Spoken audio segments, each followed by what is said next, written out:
We're not to bring food inside. So if you want to have a snack during the movie, please consume it on the other side of the petitions. So we would appreciate that. So now it is with great honor that I introduce to you our phenomenal MC for this evening program, and who will formally welcome the council and other special guests that we have here today. Let me tell you a little bit about her. She is a woman, definitely our theme this year,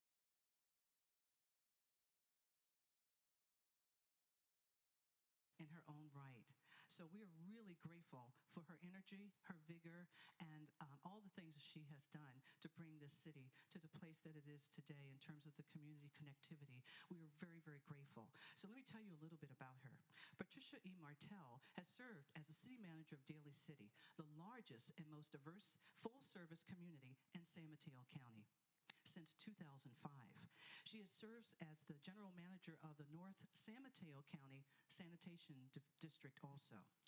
During more than 35 years of service in local government, Ms. Martell held executive management positions with several California municipalities, including the cities of Inglewood, South San Francisco, and here in Daly City, where she previously served as the assistant city manager from 1995 to 2001. Then in 2001, she was appointed by former Mayor Willie L. Brown to serve as the general manager of the San Francisco Public Utilities Commission, with responsibility for managing the Hetch Hetchy water delivery system, serving 2.4 million people around the San Francisco Bay Area, and the sanitation and power system serving the city and county of San Francisco. Ms. Martell's professional activities have included many things, such as serving as president of the International City County Management Association, ICMA, the leading professional association for local government leaders and managers throughout the world. She also serves as a trustee of the California City Management Foundation, a board member of the Local Government Hispanic Network, and the director of the Seton Medical Center Board. In 2004, Ms. Martell was elected a fellow of the National Academy of Public Administration. Women Leading Government recognized Ms. Martell's contributions to the local government profession with its 2014 Career Excellence Award. In 2013, she was the recipient of the San Francisco State University's Award for Significant and Outstanding Public Service. KQED Public Broadcasting and Kaiser Permanente also honored Martell by selecting her as a Latino Heritage Month local hero for her outstanding contributions and commitment to community service. And it doesn't stop there. The San Francisco Business Times has acknowledged her professional accomplishments by naming her one of the 100 most influential businesswomen in the Bay Area, as well as her being among the top 100 women business leaders in the Bay Area. She's a graduate of the University of Southern California. She holds BS degrees in journalism and public affairs, as well as a master's degree in public administration. And lastly, Pat has, from the inception of this event, attended every single one of the Women's History Month event, except for one, and she had to be out of the country, and we certainly understood that. And she also has served as MC of this event for many of the years. So it is with bittersweet, and I mean bittersweet, that I close this introduction of Pat Martell, knowing that this will be the last Daly City Women's History Month celebration event in which she will be participating as the city manager of Daly City. But we know even greater things are in store for her to come. Please join me in welcoming our MC for this evening, Pat Martell.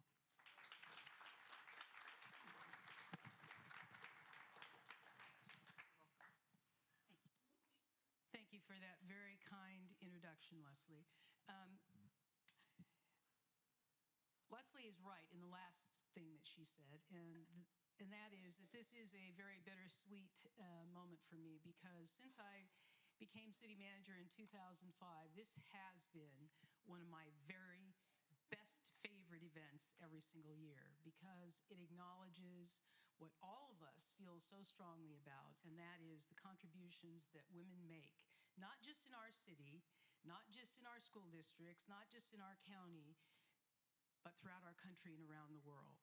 And this is our one opportunity in Daly City to acknowledge all of the contributions that women from all walks of life, all racial and cultural backgrounds, have made to the betterment of women across our city and across the world. And because of that, I think it's one of the most important events that we can hold because it serves as a model for young women especially to look to those who, as the theme of the Women's History Month event this year reminds us, who have persevered and fought for the rights of women in every profession, in every sector, and have allowed women to make progress and to make contributions to society that make us all better and stronger as a result of that. And so I'm very proud to have been a part of this program since its inception back in 2005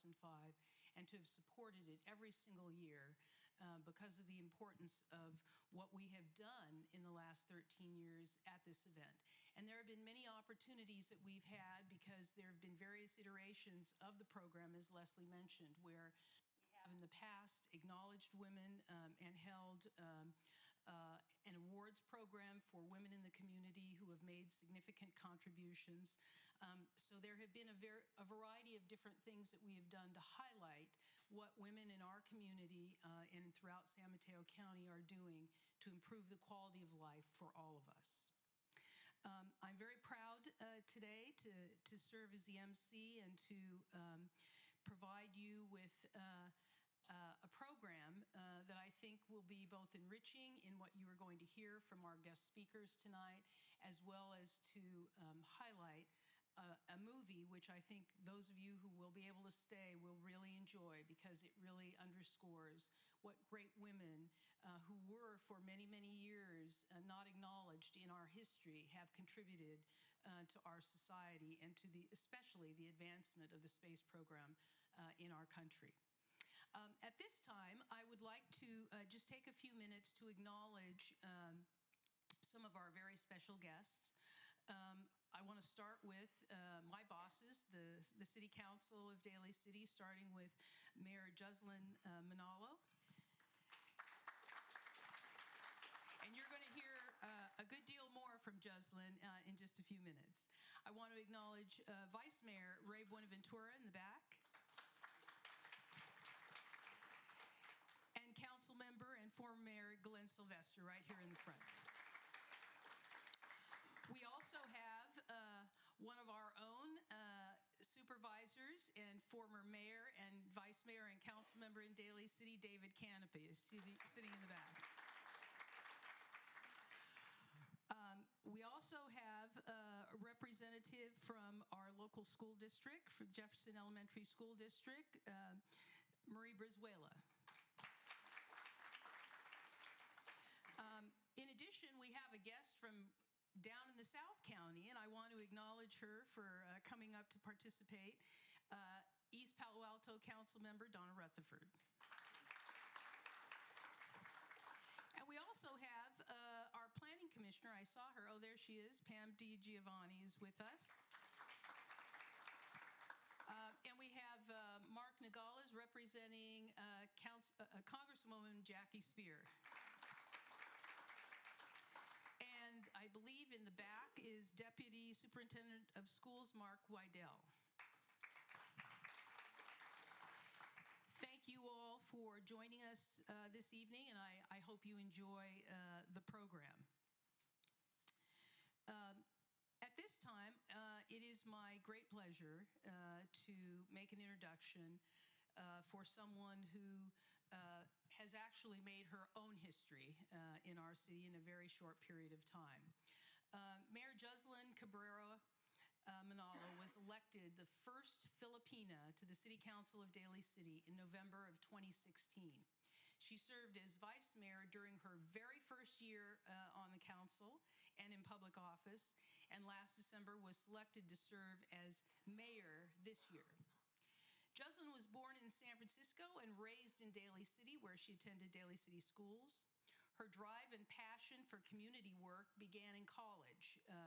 Her commitment to helping people was realized while she served the Filipino World War II veterans as a community service worker with the Veterans Equity Center at the very young age of 21. For her efforts, she received one of the highest awards for community service from the Chancellor of California State University in 2001.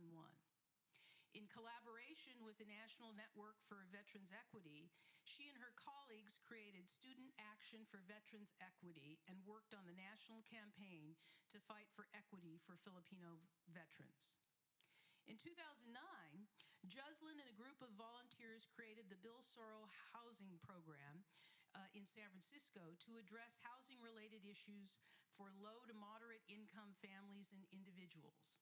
Juslyn managed that program for 4 years and assisted in building its capacity, which to date has served over 1,500 clients and remains a resource for the Filipino community.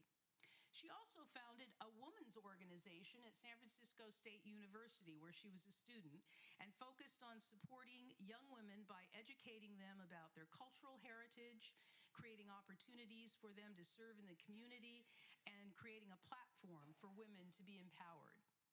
Mayor Manalo is currently employed as a community engagement associate with Forest City. In that capacity, she has focused on ensuring that responsible community development occurs within the very neighborhood where her mother immigrated when she moved to the United States. The mayor is a strong advocate for public safety, for affordable housing, creating local economic opportunities for residents, and fostering youth development. Her community involvement includes serving as former chair of the San Tran Citizens Advisory Council, former Daly City Personnel Board member. She's currently a board member of the Senior Disability Action Organization, which advocates for legislation supporting aging adults and individuals with disabilities. And she's also a member of the President's Advisory Council of Skyline College. In 2015, the Filipino Women's Network recognized Mayor Manalo as a global awardee. A 2014 graduate of San Francisco State University's School of Public Affairs and Civic Engagement, Juslyn holds a graduate degree in public administration. Please join me in offering a warm welcome to Daly City Mayor Juslyn Manalo.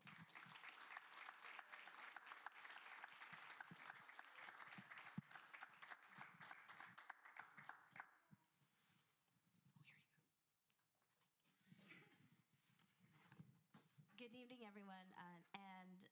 Before I start, I did want to mention we do also have other elected officials here. Manufu, who is a board member for the Jefferson Union High School District, and I also see Kalima as well that also serves on that board.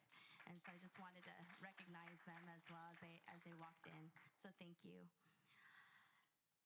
Good evening to all the community members present here this evening to celebrate such a special event, honoring and commemorating the women in history. It is so important for us to celebrate all the accomplishments that many of our community leaders here have done for our community. When I hear, nevertheless, she persisted, I know this resonates with each and every woman in this room today. Countless times in our society have we been judged by how we look, how we sound, how we walk, how we stand, just by our gender. We are hoping that this starts to change in our time today. Why is it still today that the amount of women are being paid to their male counterparts still not equal? Statistics show that in 2016, women get paid 80% of what their male counterparts make. Federal agencies, and this came from federal agencies such as the U.S. Census Bureau, the U.S. Department of Education, and the U.S. Bureau of Labor Statistics, that conducted these surveys of individuals, households, and businesses to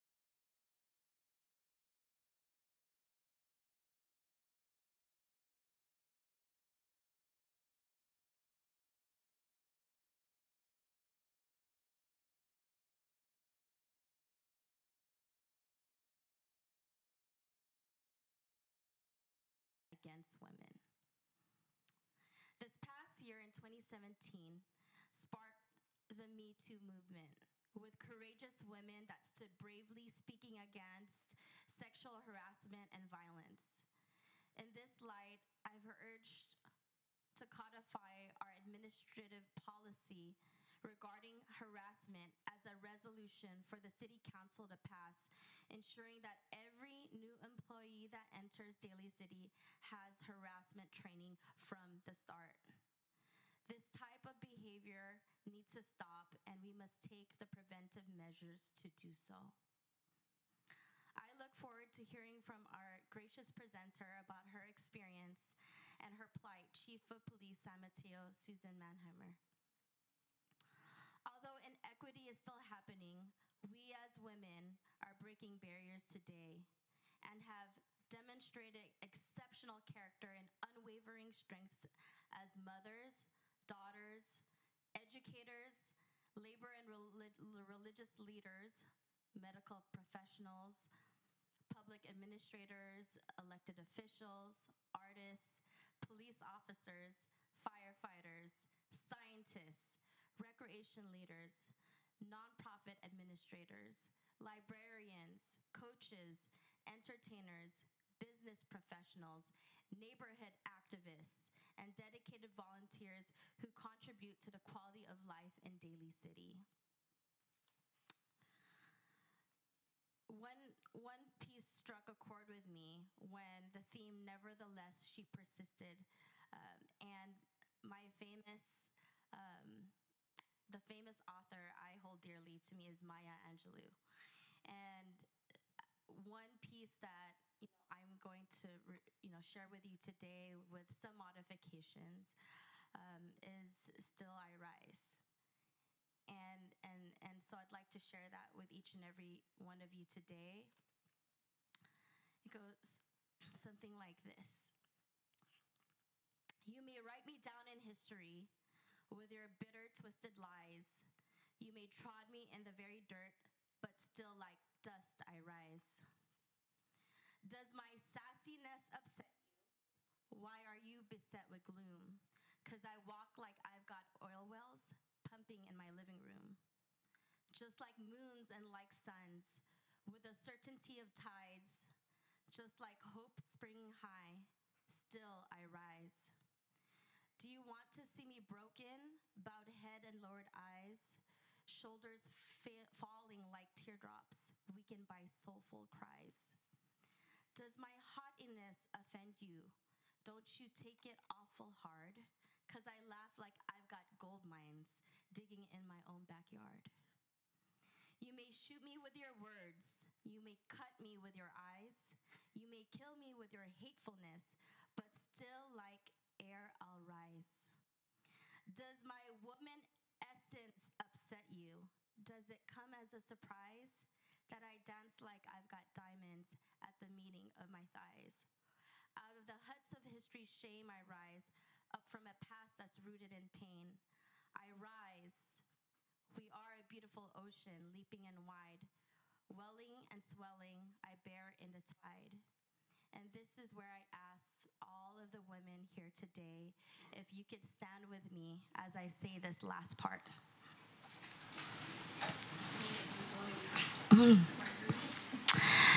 Leaving behind nights of terror and fear, we rise. Into the daybreak that's wondrously clear, we rise. Bringing the gifts that my women ancestors gave generations over.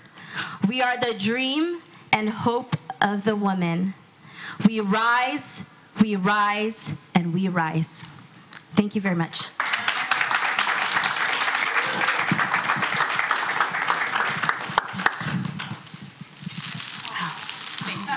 Very moving remarks.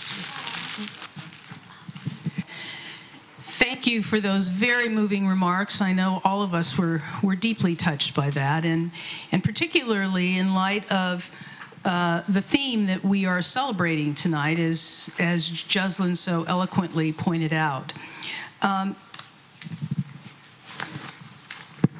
Lots of paperwork.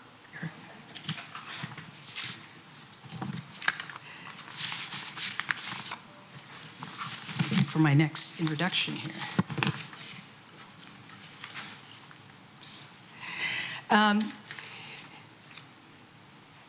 The theme of our celebration this year, Nevertheless, She Persisted, honors women who have fought all forms of discrimination against women.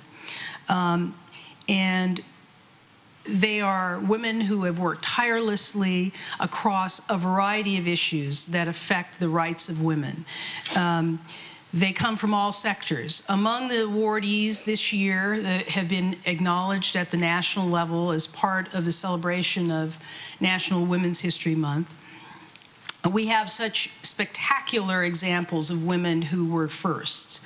One of them, who is an awardee honored this year, is the late Geraldine Ferraro, who was the first vice presidential candidate in 1984 with Walter Mondale, who spent all of her career as an attorney working for women's rights and had the opportunity to be in a position to almost make history by becoming the first female vice president. We also have examples of younger women who are making huge impacts today. One of them is Cristina Jimenez, who has been a leader in the youth-led immigrant rights movement, and she was instrumental in creating the DACA program, which is the Dreamers program that I'm sure you're all familiar with, to help those who were born here in the U.S. but maybe undocumented from being deported from this country. Because of that, those students are safe now for the time being, but I know that her work will continue to stand out among those women who have fought against discrimination against women. Arlene Mayerson is a leading attorney in disability rights law who's played a key role in drafting and negotiating the Americans with Disabilities Act, which is so important in protecting those men and women who have disabilities. And I can tell you, since I have had a disability for the last 5 weeks, I have become much more personally sensitive to understanding the challenges that people who have lifelong disabilities have to deal with. And because of Arlene's work, we have the legal means by which people will not be discriminated against because of disabilities. Margaret Dunkel is one who was very important, and particularly in light of the recent Olympics that we've just watched. She played a key role in implementing Title IX, which is the groundbreaking report that documented the discrimination of women athletes in our colleges and universities. And as a result of that, now colleges and universities must provide equal support for women athletes as they do for male athletes. And as many of us witnessed on the Olympics, there are as many women who are succeeding at the Olympic level, world-class athletes, as a result of Title IX and the opportunities that they have been given. Another person who I actually am going to highlight because she is a local resident. She's from San Francisco. She's someone I know and have worked with in the past, and she is Roma Guy. Roma is someone who has worked on issues affecting girls and women in San Francisco, in the Bay Area, and she was also nominated for a Nobel Prize for her work in support of girls and women. She worked in women's health, in reproductive justice, and she was one of the leading women to stand up for those with HIV and AIDS in the early days of that crisis here in San Francisco, and providing universal health care. And Loretta Ross, another one of the honorees this year, is nationally recognized as an expert on women's issues, particularly as it relates to hate groups, racism and intolerance, human rights, and violence against women. All of these and all of the other women who are highlighted this year as national awardees for National Women's History Month are examples of the work that has gone on tirelessly for years and years and years in this country, and yet there is still so much work to be done. We have to be vigilant, and because of people like Mayor Manalo and other elected officials that you're going to hear from later on, who are continuing the fight against discrimination of all forms, against women particularly, but discrimination against all people, the future for those who will come will be better than those who have lived through years and years and years of discrimination in this country in a variety of different ways. But there are those who have fought for women's rights in male-dominated environments and professions. And I can tell you, because there are less than 20% of all the city managers in this country are women. So I know what that's all about. But our next guest speaker, following an entertainment interlude, will talk to you about the kinds of discrimination that women face in other fields as well.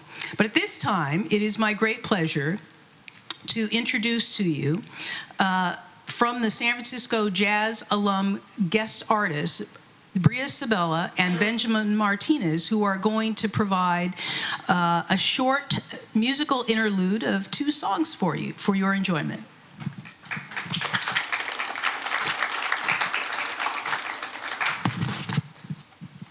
Hi, thank you for having us. Check, check, check. Hi everyone, thank you for having us.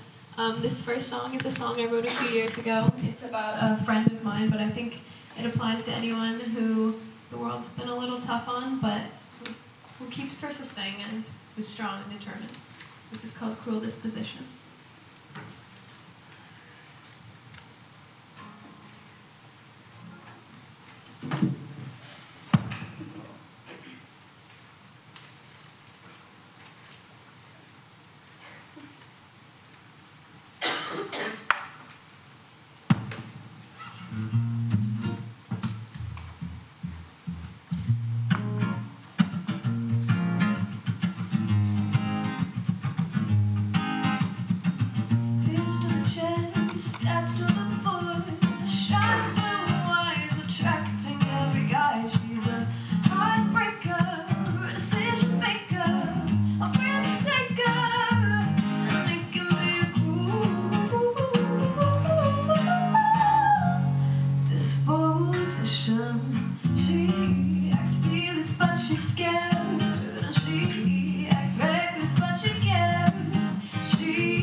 She acts doubtless, but she cares. She is trying. She is strong and she's getting there.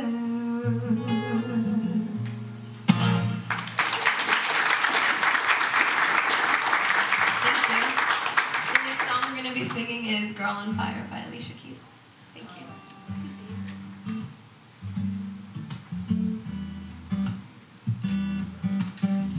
She's just a girl and she's on fire, hotter than a fantasy, lonely like a highway.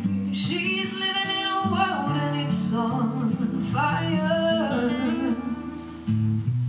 filled with catastrophe, but she knows she can fly away. Oh, she got her feet on the ground and she's burning it down. Oh, she got her head in the clouds and she's not coming down.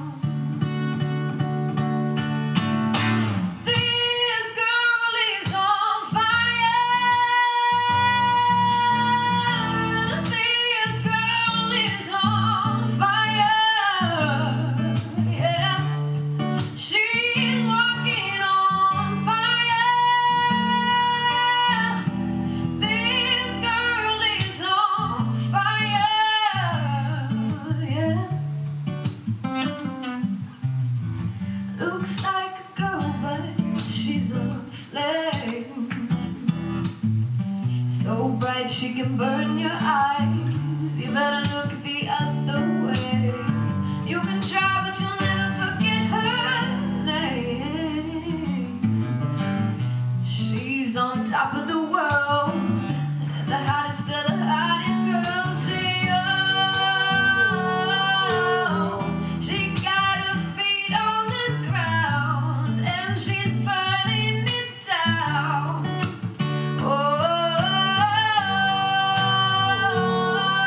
Oh, she got her head in the clouds and she's not coming down. This girl is on fire. This girl is on fire. She's walking on fire. This girl is on fire.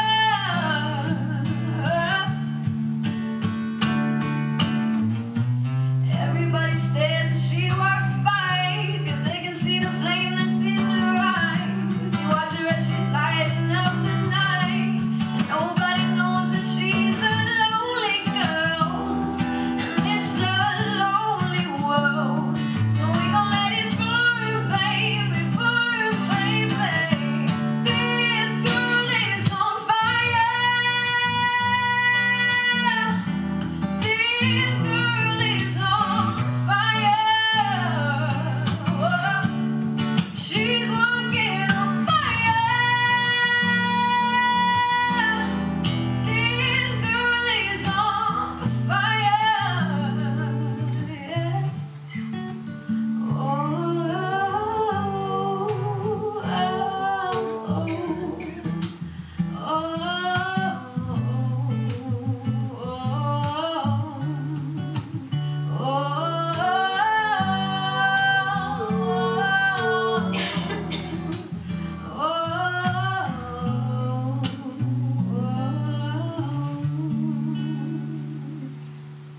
She's just a girl and she's on fire.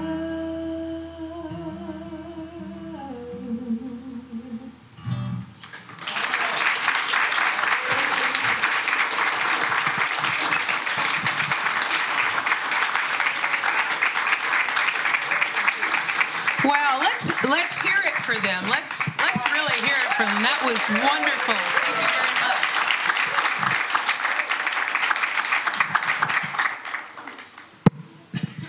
Wow.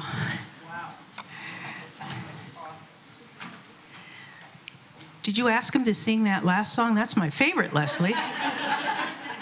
Thank you for that one. And now it's my great pleasure to introduce our keynote speaker tonight, who's going to share with you some interesting highlights, I'm sure, of her career. Before she was named the top cop in San Mateo, Chief Susan Manheimer served almost 17 years with the San Francisco Police Department. In fact, that's where I got to know Susan first.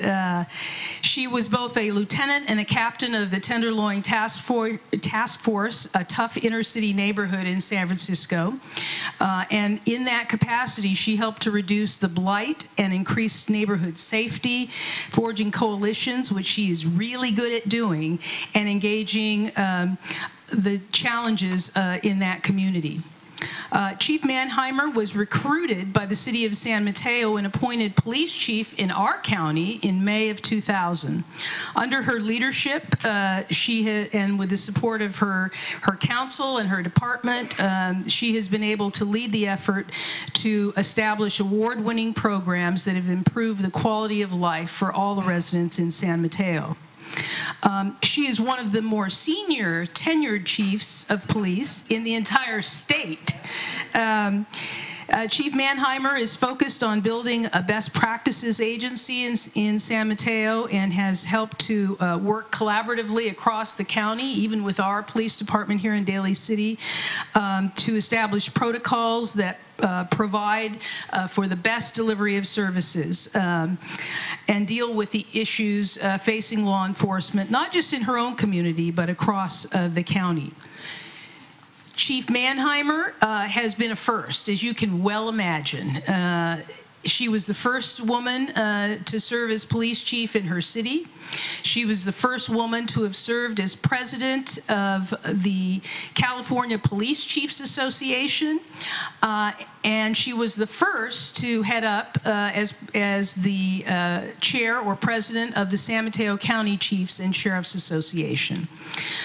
Chief Manheimer received her Bachelor of Arts degrees in Business Management from St. Mary's College in Moraga, and she's also taught a class there in public policy. She also holds a master's degree in educational leadership from San Diego State University.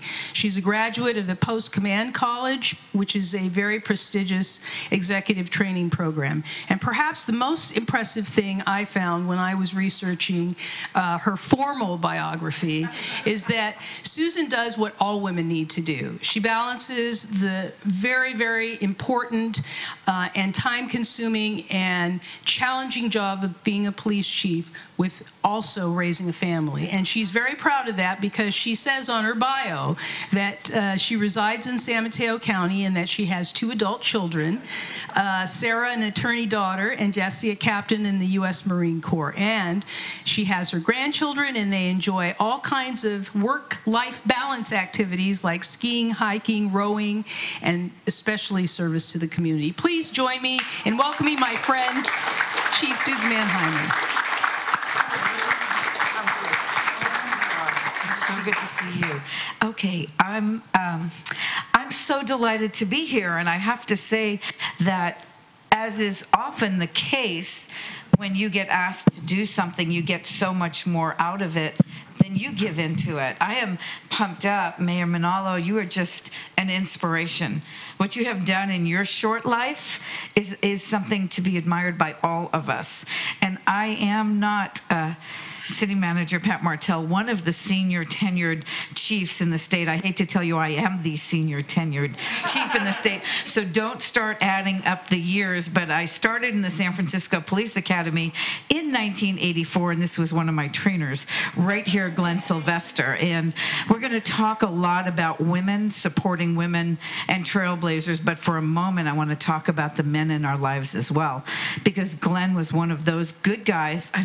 Is this working okay? Glenn was one of those great guys who was all about advancing everyone, and especially those women who needed a little bit of a thumbs up at that time. So I wanted to just recognize that. We've gone through so much together, Glenn. So I'm excited to be here. I have to make a confession to you all that this nevertheless, she persisted, so resonated with me in so many ways across so many things. And not just being a female in the very still non-traditional world of policing, but in everything we really do in our day and age. And I think, we live in the best of times and the worst of times, and they are certainly interesting times. And as I came up here tonight, I was listening to the radio, and there's a CineQuest festival down in San Jose, and William H. Macy was talking about how it is finally, when we say the year of women, it is not just something that is an idle statement. It is a very activated statement, and one can only hope that through this activation there's a lot of forward moving that pin down the field. And so I am honored to be here as one of those, but I was not the first of the trailblazers, although I have been both an observer and a participant on the front lines of women trailblazers. And I will say to you that it was quite something to come up in this profession. Had so many people below, above, and around me that contributed to my strength to persist. I grew up in the Bronx, New York. My dad, we lived in kind of the tenements in the North Bronx, about 25 buildings. My dad would come home from his job as an electrical engineer, say hello to the children, and go off on the subway as he was a city council member. And he would drag me along with him to those city council meetings, and I would watch him up there doing the governance of that great city. And he would tell me, I think he was one of the first feminists I knew, because we would go by the John Jay College of Policing, and I would say to him, Daddy, I want to be a police officer. This is like 1962. I mean, don't do the math, folks. But he never once said to me, Susie, there are no women police officers. He never once said to me, Suze, you might think about doing something else. What did he say to me? Susie, you can do whatever you want to do. And I remember seeing at that time, Superman was a really, George Reese's really popular TV show. And I would watch that TV show and I would say, Daddy, can I be a Supergirl? And he would say to me, you can be anything you want to be. And I remember from those beginnings that probably colored everything I did in my life, because when you listen to that early and you have those folks telling you that, it's so empowering, and I think we need to really remember that. As my dad grew in the Bronx Reform Democratic Party, people like Eleanor Roosevelt and Ed Koch and others were in my living room, and I remember my mom reading me the biography of Eleanor Roosevelt, and I remember being so inspired on an impressionable young girl like me who was really looking to make and define my way in the world. She has no idea how just her presence and her story so inspired me. Are each of us doing that? Are each of us touching the young people in our lives? Are each of us being our very best to be that role model for all the young people we want to grow up? I know we have a Police Activities League program. We do gender-specific programming for girls because we recognize that each needs to hear that message and to bring that message forward. And it was really funny to me that my favorite quote still, after all these years, is from Eleanor Roosevelt. Very simple, just one sentence, so elegant, yet it resonated so much with me. No one can make you feel inferior without your consent. Think about that. I still get goosebumps because we each set our mark. And so I'm a little embarrassed, Pat, to stand here and tell you that I'm not sure about what discrimination I faced because I never allowed it to define or limit me. When I came into the San Mateo Police Department, I wasn't that very first group. They came in 75, and it was tough, and it was pretty ugly, and they were pretty damaged. And I honored them so much for opening those doors for us. Because when I came in, I was foolish enough to not think that anyone had a problem with me being there. And in fact, if they had a problem with me being there, it's only because they just didn't know me enough to know how great I could do this job about me being there. So it was that I kind of promoted quickly through the ranks in the San Francisco Police Department, and I was actually supported in everything I did. My theory was to have confidence and competence. And if you worked real hard at those two and you put your head down and you just did it right and really understood that through that double-edged sword of having to be twice as good to just being seen as, okay. And if you took that as the challenge and the gift to make you sharpen that sword, I think that's what got me ahead in those years. I never allowed myself to be bitter that they just didn't get how good I was. Because frankly, after a little while, if you had a problem with me, it was kind of your problem. Now, people could say that's a little obnoxious, but frankly, it was one of the keys to my success. And when it really hit me when I made captain.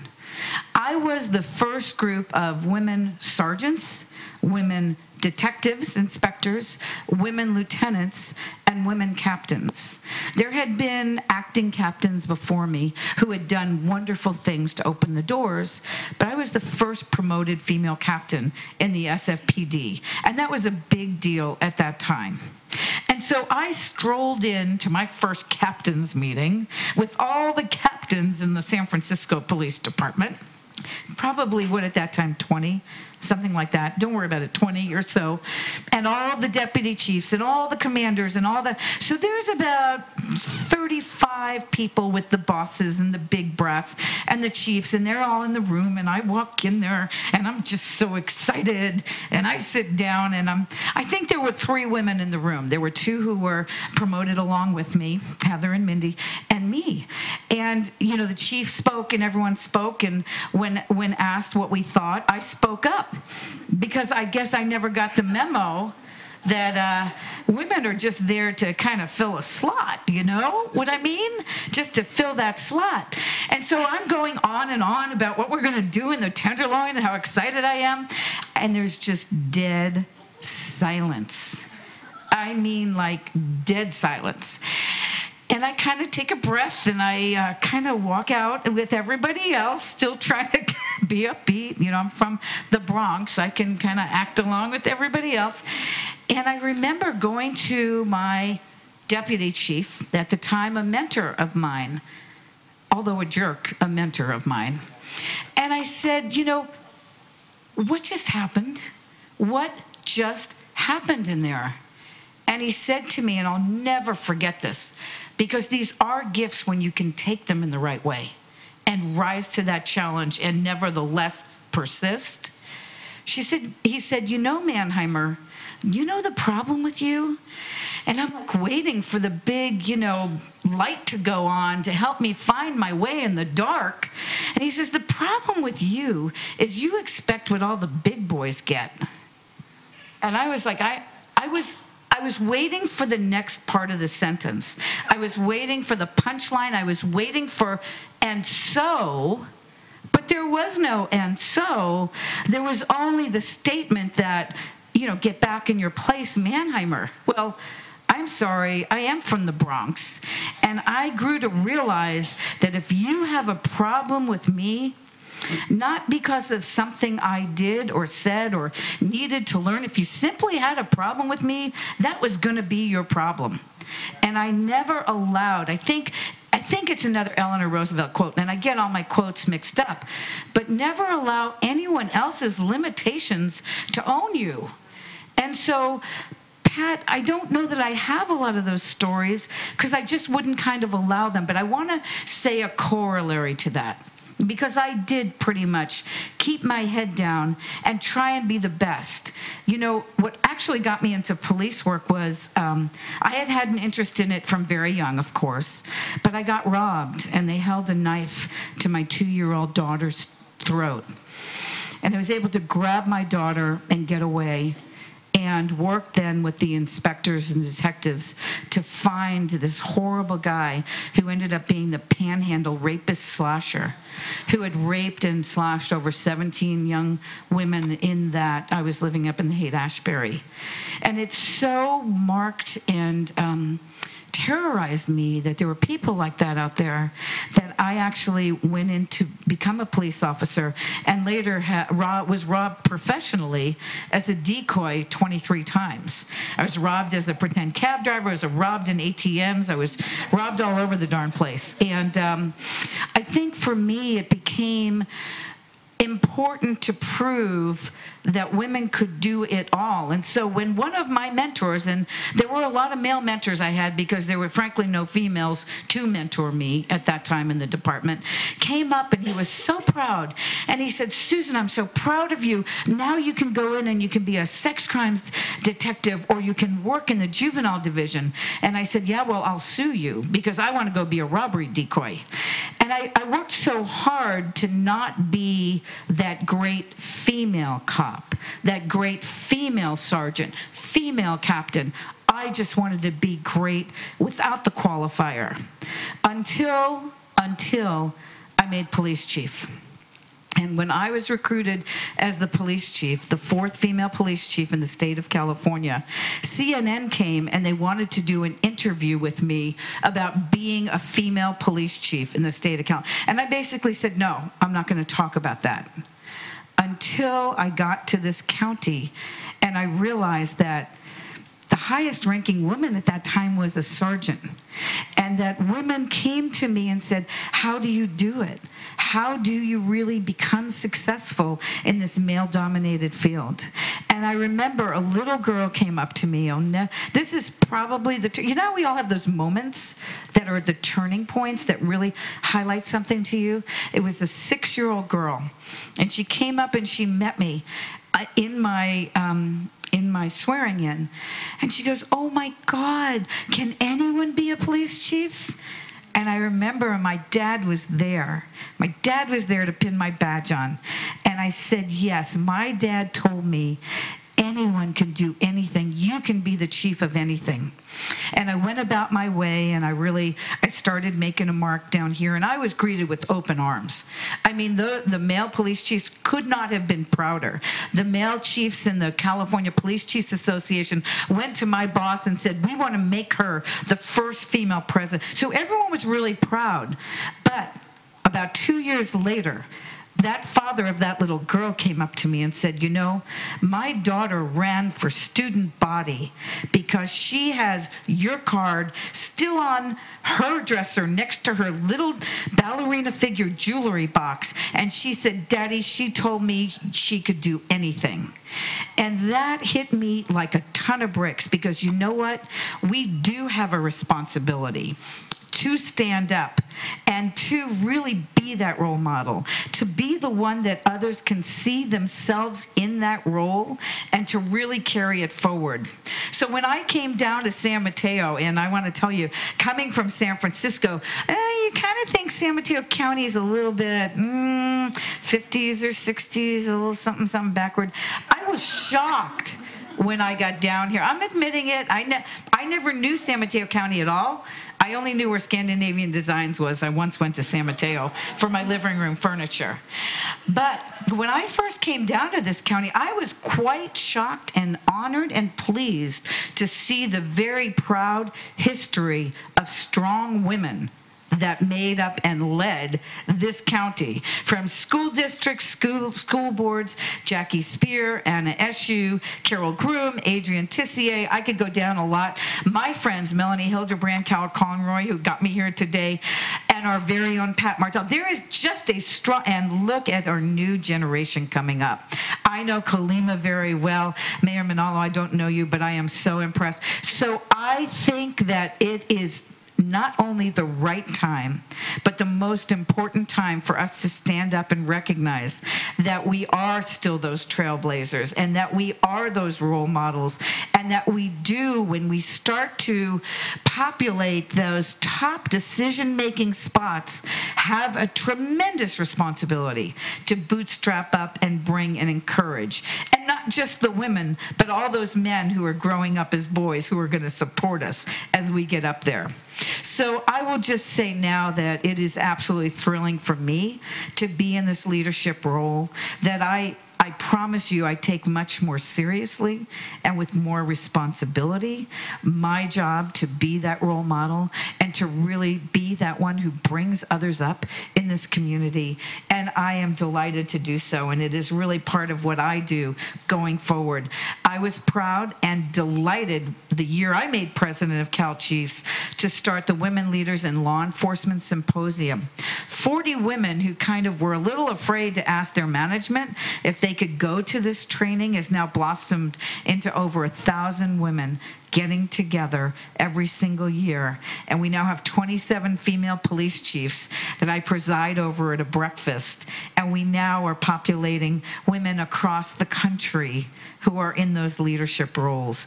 And I tell young women, you are seen as, and all of the police leaders here today who I love and work with so closely will tell you, to have that women's perspective and that diversity and be reflective of our community brings so much to our profession. So my message is to our community, your diversity is needed, wanted, and sought after. And it is through that policing will actually be even more reflective and close to their communities. There's a lot we can do, and it is just my honor to be here tonight. I'm pretty pumped up because, as I said, it's been just a delight so far.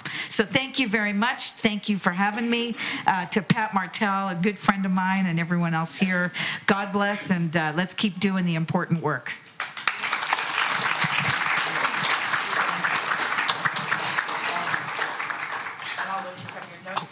Susan?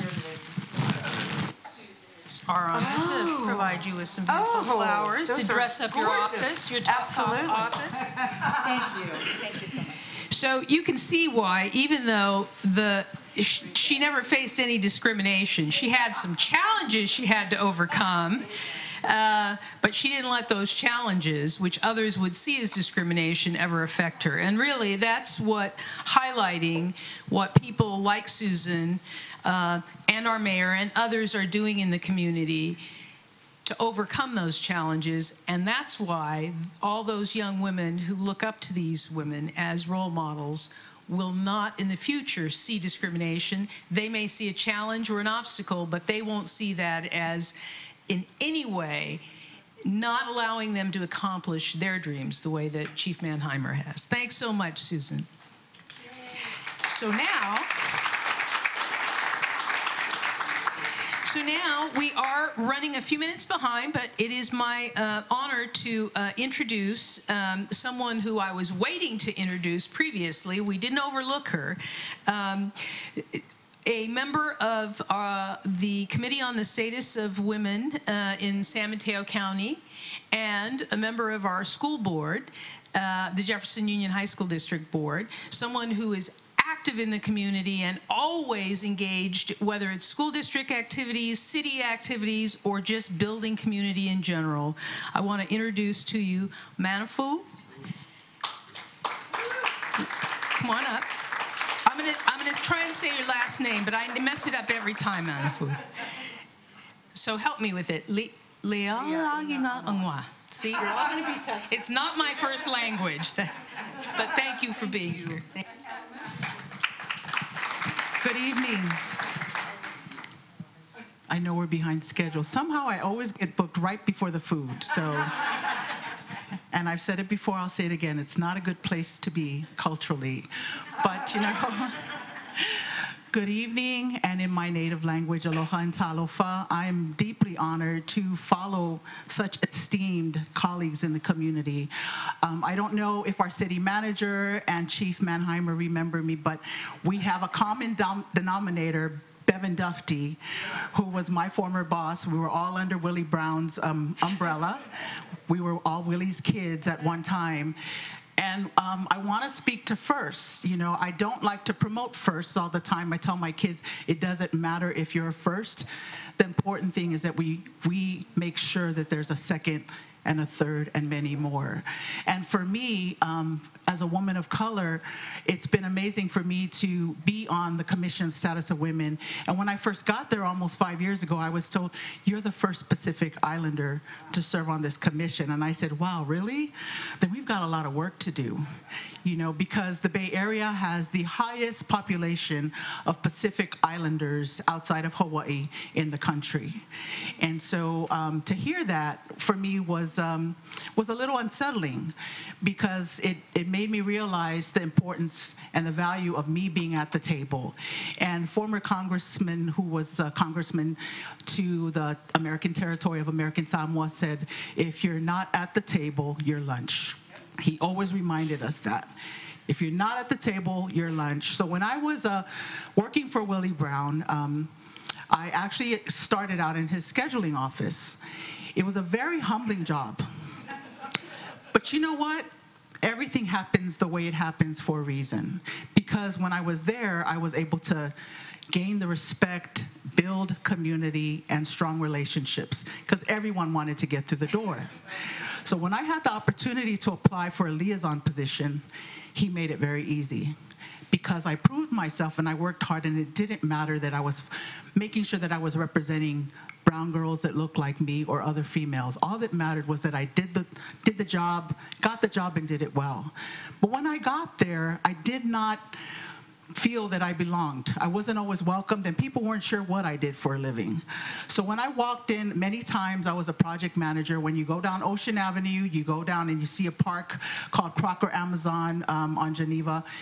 I was able to be the project manager of repaving those streets and building communities and bringing partners together. But when I got to the meeting, people would sit down, get seated, grab their agenda, and they said, oh, sweetie, could you just grab my coffee right there? Thank you so much. And I said, oh, sure. You know, because my culture, I'm Samoan, I'm a Pacific Islander. We're all about service and respect. No matter what happens, that's what we're about. That's what I come from. So I got her coffee. I got her an agenda, and I did this numerous times, the 8 years I worked for Willie Brown. But when the meeting started, I called the meeting, and they were like, oh, who is she? Who is she? Oh, she's the girl with all those names, those vowels. So my name is Manufo Liainga Anuai. And Manufo means new beginning, and I am named after my mother. And this name comes from our Samoan culture when Samoa was in the middle of our Civil War. But I take that name with great pride, because every day we have an opportunity to start a new beginning. We do. And at the Commission on the Status of Women, we're here to celebrate and represent all of the wonderful women and men who keep the door open and the ladder down. Keep the door open and the ladder down. And I want to thank Mr. Gary Waddell for inviting me last year to the ZAP Achievement Conference, because that's where I heard that. I heard that, and I've held it, because I live by that. And we talk about being first, we talk about being women, but I also want to talk about how many times we as women hold each other back. We talk about other people holding each other back and holding us back, but we never talk about how we hold each other back. We are supposed to be elevating each other and bringing each other up. So today I encourage you to do that. And by doing so, I want you to join me on March 24th to celebrate one of our own. We have 3 honorees this year for the Leadership and Hall of Fame Conference that is being hosted by the Commission of the Status of Women of San Mateo County. And Kalima Salhuddin is one of our honorees this year. And we should be there to support our own. But tonight I am absolutely in awe to be able to represent our community here and throughout. And every day, we have so many unsung heroes that don't get to get recognized in formal settings as these. And I think there comes a responsibility that we must recognize them. Because when I started this work, people didn't know where I was from and what I was about. All they knew is that I was intimidating, They put stereotypes on me that don't get her mad. She might beat you up. You know, I carry that. But it's our responsibility to break down those stereotypes and those barriers. And the only way we can do that is when we engage in conversation and we build bridges. So thank you again for the opportunity. Congratulations to everyone who's in the spirit of the work in the trenches. And may you continue to have the courage to be who you need to be when you need to be. So thank you.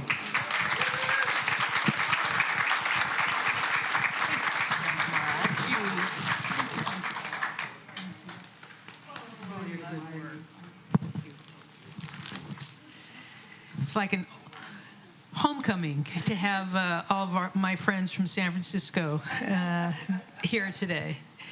At this time, we are going to have a door prize drawing. So you all got some tickets. Yes, hopefully you got it. If you did not get one, can you raise your hand? We'll get one for you. Okay, Jessica? Okay, we're going to wait a couple minutes. Anybody who didn't get a ticket? We need one over here. Okay.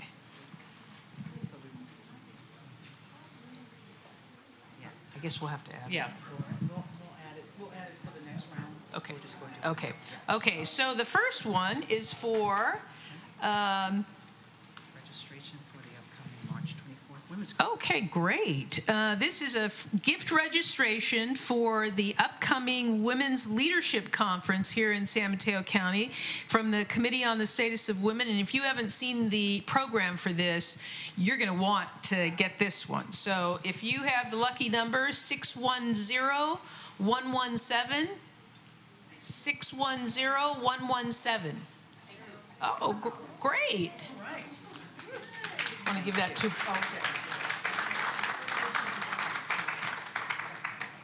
I think it's rather strange considering I've been on the commission for a lot of years, and they even put me in the Hall of Fame, but I'll take this. Okay. All right. And now,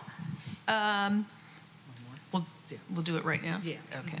So this one is a $50 gift certificate for Val's Restaurant. Well, you can have a great meal over there. And this is for ticket number 610137. There we go, right there. One more at the end of the thing for the grand prize. Okay. So hold on to your tickets, though, because we still have one more drawing at the end of our evening tonight after the movie for the grand prize. At this time, we're going to take a very short break because we're a little bit behind and we want to get going with the movie. So we have some finger food refreshments in the rotunda for your enjoyment. And you can have some now, or during the movie, you can feel free to go out and eat, but don't bring anything back into the council chamber. And we'll be starting the movie in 15 minutes. So if you want to take your break now, come back in 15 minutes.